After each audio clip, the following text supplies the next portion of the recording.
Hello YouTube, this is Marco. Thanks so much for joining me for another video, another collection review. So let's roll the intro and jump straight into it.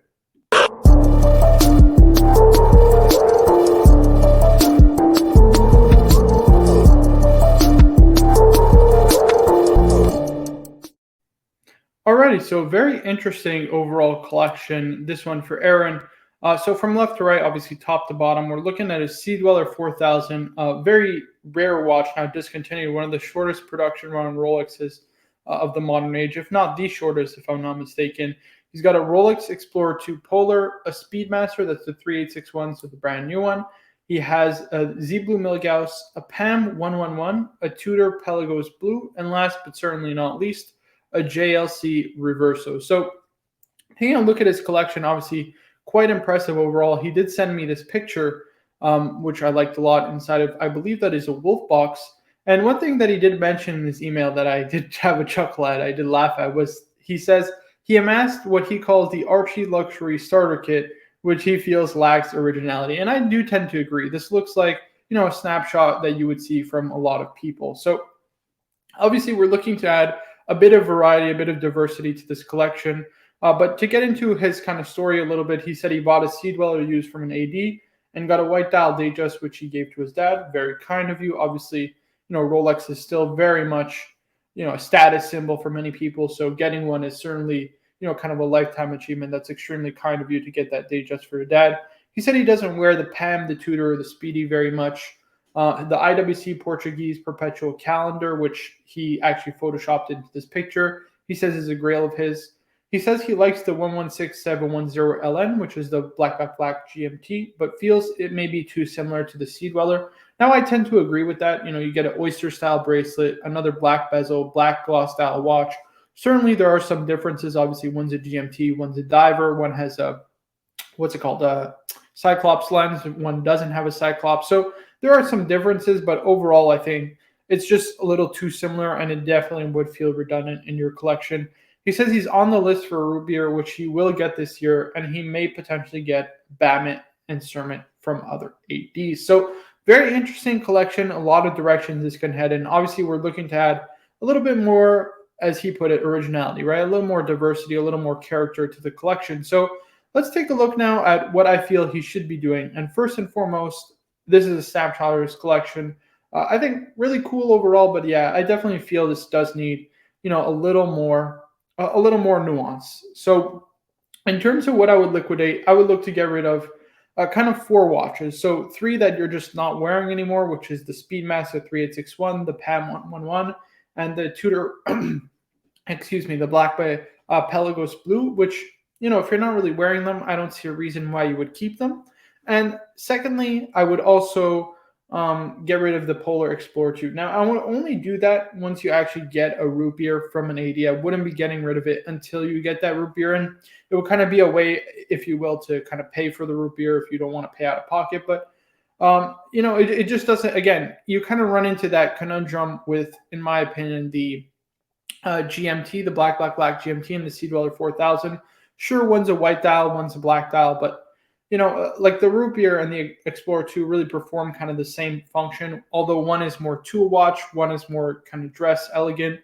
I still think I would prefer having the root beer overall, and I don't know if you would ever really reach for the Polar Explorer. So that would also be one I would consider selling. So overall, I kind of did a price breakdown of what you can somewhat get either from a dealer or if you put them up on Chrono24, pretty readily available. These are when I tend to do this, I tend to do it pretty conservatively. So I'll usually do kind of the lowest price you can get.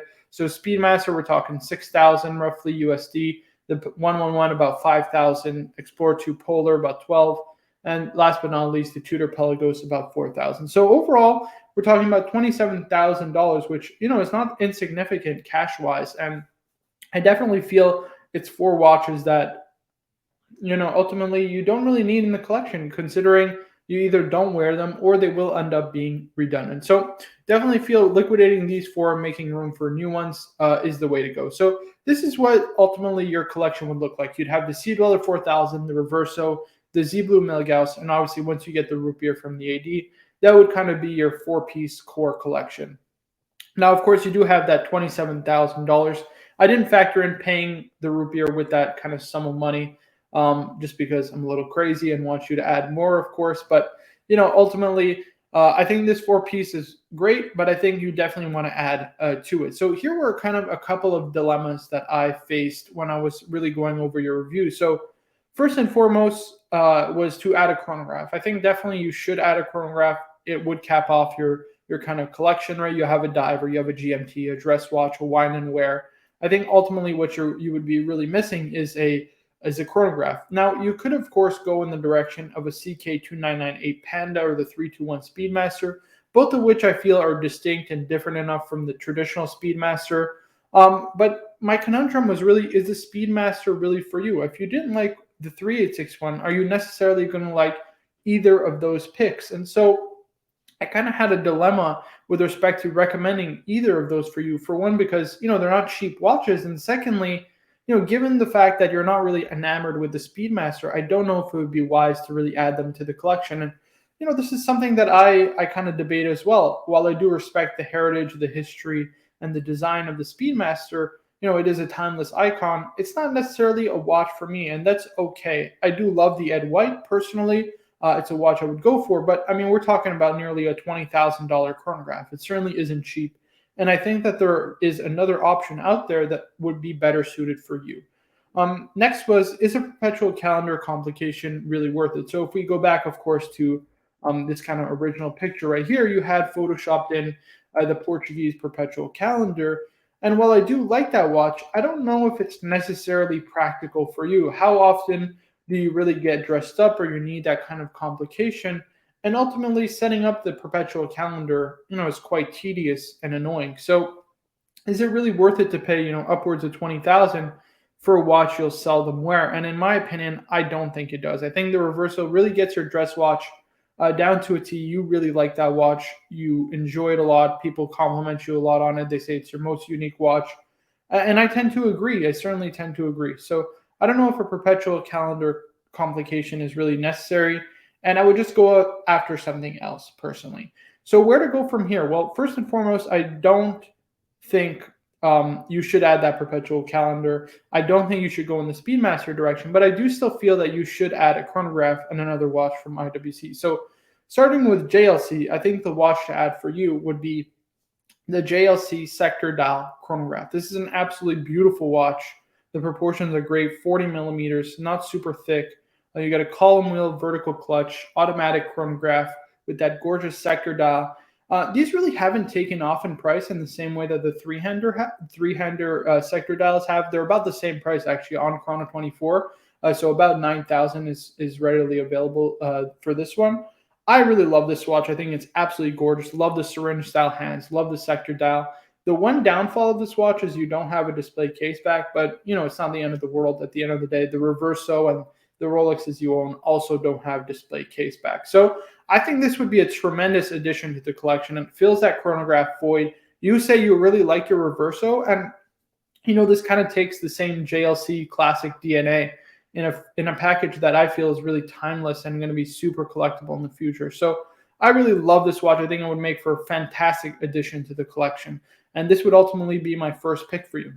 Now, secondly, would be a watch from IWC, as I mentioned, and it's something a little different. Definitely not the perpetual calendar chronograph. And I want to give you kind of a little story. So from the 2000s to, roughly the last couple of years, IWC produced a lot of dogs. It's just, they were in a dark place, in my opinion, but they did release those few hidden gems. And this, in my opinion, is certainly one of them. This is the IWC the IWC Portugueser 75th anniversary. Now, these kind of flew super under the radar.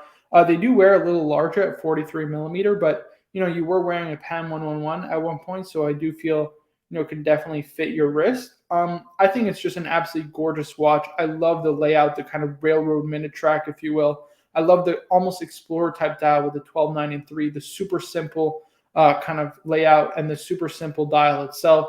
I love the old text, the International Watch Company text on the dial itself, the discrete date window. And, this is a watch I would pit against really any independent at the entry level. We're talking Moser, for example. I mean, we're talking a movement with an 8-day power reserve with the power reserve display on the back. I believe this is the only watch that actually used this movement in, which is a real shame because I think this is a gorgeous movement. if they can fit into like a 42 or even a 40 mil case. I think this would be awesome to see in their other watches. But machine finish, but to a very, very high standard. And overall, I think this is just a gorgeous and classic design from IWC that is, again, timeless.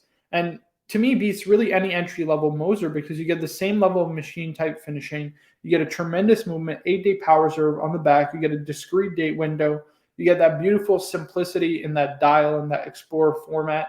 I think this is a gorgeous piece and will make a terrific addition to your collection. And this would be your 6-piece for now. And this is where I kind of ran into another roadblock, in that, you do have an 8-piece box. And so I was ready to kind of give you 2 more recommendations. And in my opinion, I was going to recommend you some kind of Breguet dress watch. My favorites are like the skeletonized watches, so the 7097 or something like the 7057, both of which I feel are beautiful and would make tremendous additions to these collection. And the other was a Moser, not a Streamliner rather, but a Pioneer. So they're kind of sports watch, if you will, on the rubber strap. I would have gotten the green dial. I think this would have made a nice addition to the collection overall. But I don't know if you need it. I look at this collection right here, and it feels extremely well balanced. It feels like you have a sense of purpose and direction in your collecting. I feel you have every genre covered, from your diver, your dress watch, your GMT, your chronograph, your wind and wear, and then your kind of off the beaten path watch in the IWC. I think it's just gorgeous. You have great dial variation. You have great complication variation. You have metal variation. And so I don't really know if you need 2 more watches. I think you can just be content with 6. And sure, I get it. Your watch box has 8 watches, or 8 slots rather. But again, maybe just sell the box and save yourself, multiple thousands, tens of thousands of dollars potentially, and just be content with this collection right here. I think it's absolutely gorgeous, and I really don't think you need anything else. So that's your review. I hope you enjoyed the video, and ultimately, I hope you enjoyed my suggestions. Guys, I hope you guys enjoyed this video. Please make sure to leave a like on it. Subscribe if you haven't already. This is Marco, and I'll see you again soon. Take care.